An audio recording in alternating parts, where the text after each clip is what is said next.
everyone, thank you so much for joining me with my bullet journal video today.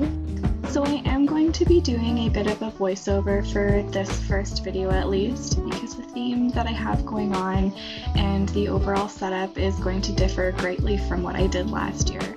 Last year I picked a plant for each month to theme my bullet journal after, but this year I was going for something a lot more personal and metaphysical and kind of spiritual. I started first with an astrological theme, so I picked the sign where it fit into the month, where it had the majority of the sign in that month. So for example, for March, I picked Pisces, because Pisces is from February 19th to March 20th, so the majority of that sign falls in March. I also wanted Pisces to be in March because I'm a March-born Pisces, and so I wanted it to line up well for me as well. It is my bullet journal, so I can be a little bit selfish about that.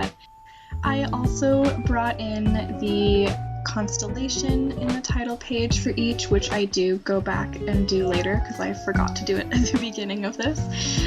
And then I also have the little symbols. You see me tracing the fish there because I'm not very good at drawing and I didn't trust myself to freehand it, so I just traced it for the sake of ease and time. I'll also show you the front pages of my bullet journal probably in an upcoming video because I have the lunar calendar in there, and I also did my own astrological chart at the beginning as well. Another thing I incorporated was one of the title pages at the beginning of my bullet journal. I do have all of the astrological signs in a chart, but it also doubles as a pendulum board. And finally, the last thing that I ended up incorporating into my bullet journal was tarot cards. So with each of the astrological signs, they do have a tarot card that's paired with them. For Pisces, the tarot card assigned to this sign is the moon, and I do end up putting it in the bullet journal here at the beginning on a title page, but I forgot to record that part, so you will see it in the flip through. Another thing that I did differently with this bullet journal from last year is I changed how I did Dutch doors, which was something that I really did enjoy in my last bullet journal, but with this one, since I'm using a new journal, I got the Compoko ones, and they have gilded edges, and I really didn't want to cut away any of those beautiful gold pages. So what I did instead is I took a sheet of black cardstock and I cut it to the size that I wanted the Dutch door to be. On that I put the tarot card, and on the back side, once you flip it, there will be some information about the Pisces sign and then some information about Pisces in that tarot card specifically, which you'll get to see a little bit in the flip through because I didn't record it, unfortunately. I also, after recording, added some things to my monthly calendar. So I did keep a very simple 2-page monthly calendar like I did last year with no doodles this time, but I do end up going back and adding some of the moon phases. So I have the first and third quarter moon and the full moon and the new moon. Otherwise, I didn't change too much for my monthly calendar spread. I really like having it this size because it works for tracking all of my bill payments, garbage day, whether or not we can do recycling, and the black bin, and just other sorts of things like birthdays and events and vacations. The way they still are in the world, I guess my vacations are still pretty much just staycations, but I'm still appreciating those because it's giving me lots of time to read. Another thing that I incorporated into my bullet journals for this year is the use of stamps. I just absolutely love how these look, and it's so much more fun to use the stamps than it is to write everything out, and I just think it looks so much more interesting.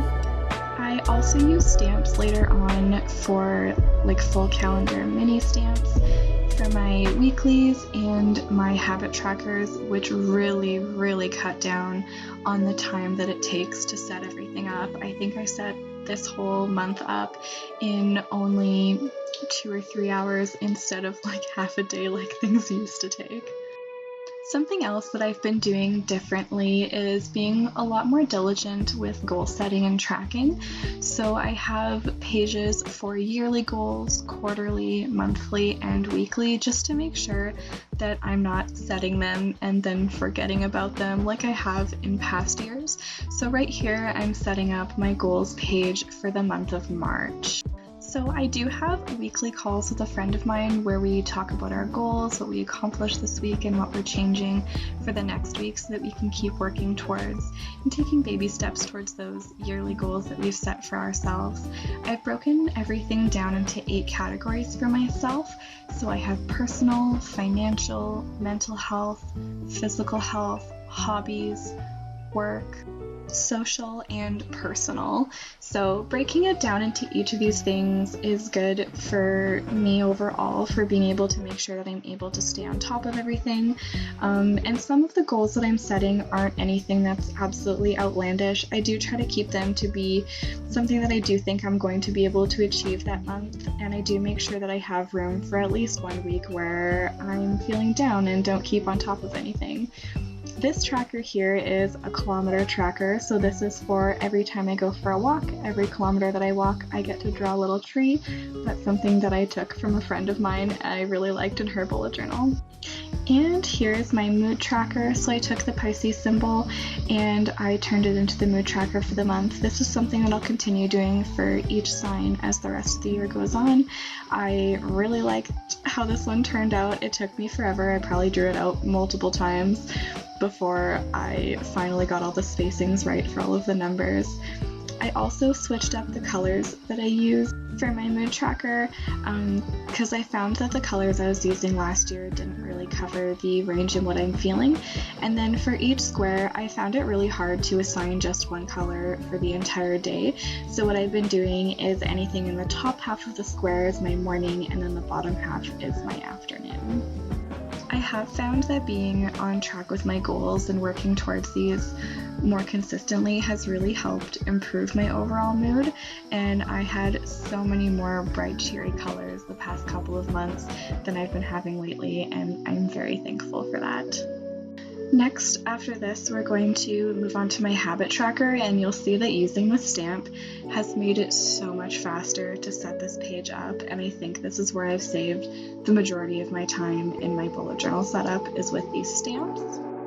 I also have probably what looks like a ridiculous amount of habits that I'm tracking. Some of them are things that I'm struggling with, and others are things that I'm already good at, and I've paired a habit with it to help make sure that I'm able to keep up with it. I find that if my habit tracker starts looking really empty, then I start feeling really discouraged.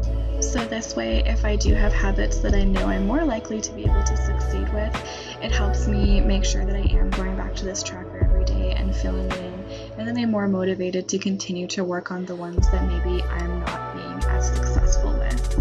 I also added some new things that I'm hoping to track and challenge myself for this year. So one of them is a no spend tracker. So I'm trying to see how many days a month that I'm not spending any money, just to encourage myself to save more. And then I have a no alcohol tracker because I know that's something that myself and my friends have been maybe kind of struggling with since the pandemic started, is drinking more often in just casual settings instead of just social settings. I was having lots of wine nights with friends over Facebook calls or Zoom calls or whatever at the beginning of the pandemic, and so now I'm trying to change those to just hangouts online instead of incorporating alcohol with it. And now here I'm working on my weekly goals. So I do have a 2-page section before each 2-page weekly where I break down the goals that I'm hoping to continue working on. Some of them are continuous, so they apply to every single week, like making sure that I'm walking as many times a week as I set for myself, and that I'm doing a certain amount of workouts, and that I'm eating healthy, and that I'm ordering my groceries on time. So just really simple self-care things, or that I've done my counseling homework on time instead of waiting until the last minute, because sometimes I'm pretty bad for that. And then sometimes there's also really simple reminders for myself, like being kind to myself and trying to reduce some of that negative self-talk. I find that having those weekly reminders to just not be a butt to myself really helps me keep on track and keep a more positive mood. So the amount of space that I have set for goals every week, month, and quarter might look like it's a lot, but it's very achievable. They're very small steps, and most importantly, they're sustainable, which is something that I really wanted to make sure I'd be able to follow through with for this year. Also for my goals, I have two sections that are really light and carefree. So one of them is personal goals.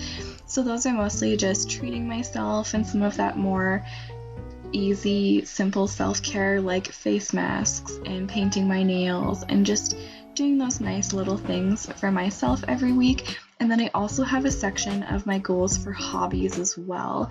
So that's making sure that I have a balance in my hobbies and I'm not just hyperfixating on one thing and either burning out of that hobby, causing reading slumps, for example, or missing out on some other things that are more social. And you can see here I completely changed what my weekly spreads look like from last year. I decided to give myself lots of space to write to-dos, and then I also will end up putting a little water tracker of these cute little cups on the side.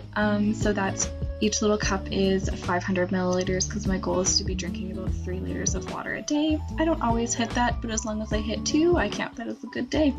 I do still have my notes section and the little calendar with the week highlighted, although on this one I pressed a little bit too hard on my brush pen and accidentally highlighted 2 weeks, and it's probably going to drive me nuts the whole week that I have to look at it.